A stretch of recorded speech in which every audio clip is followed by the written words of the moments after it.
Good day everyone. I am Jessamine Oblino. Together with my partner, Yobert M. Yusala, we will be discussing about managing instructional time. Multigrade class schedules differ from monograde ones considering students' needs and teachers' expertise. Timetabling is crucial for managing time and organizing resources. A multigrade timetable typically schedules a subject for the entire class, but separate groups may work on the different tasks.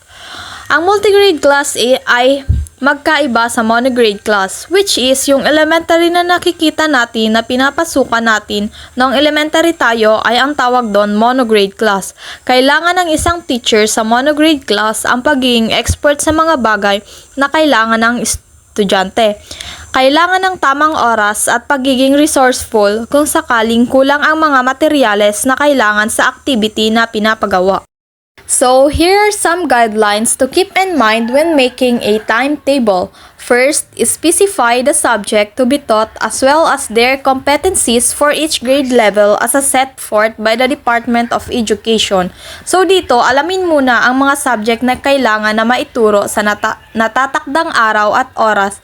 Kailangan din ng guide, lalo na ang lesson plan na nakahanda na para pag-aralan ng guro at maituro sa mga bata. Second, determine how much time is required for each subject per week.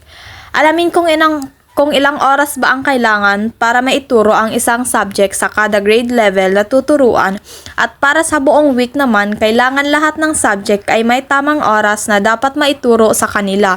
For the last one is identify the available resources and teaching strategies needed for each subject.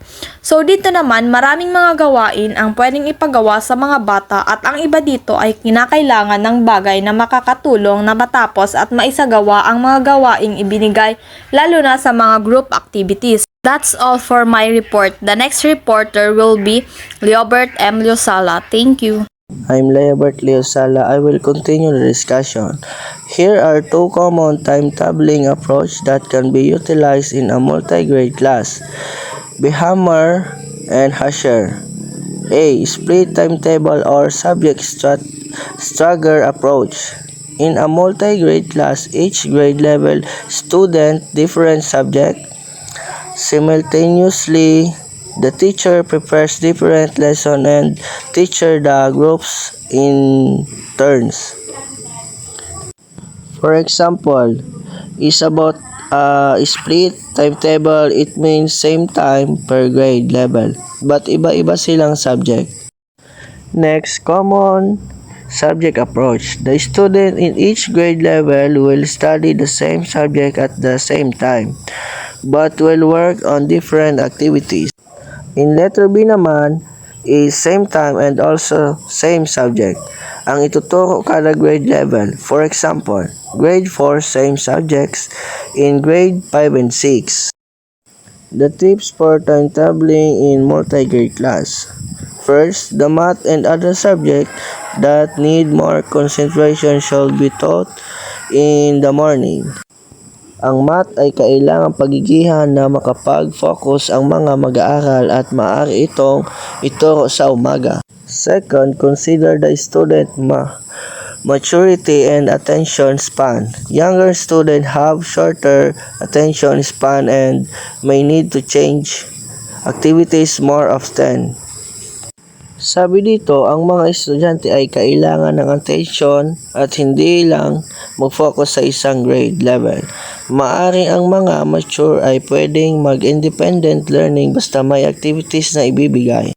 Next, allow educate time to teach and supervise all the grade level, may it be in world class or small groups activities. Sabi rito, kailangan din ng world class discussion kung saan lahat ng grade level sa multi-grade ay matutunan at makuha ang atensyon nila, at iba naman ay maaaring gumawa ng activities sa isang grupo ng grade level. Last, the timetable should be posted clearly and be made familiar to the student.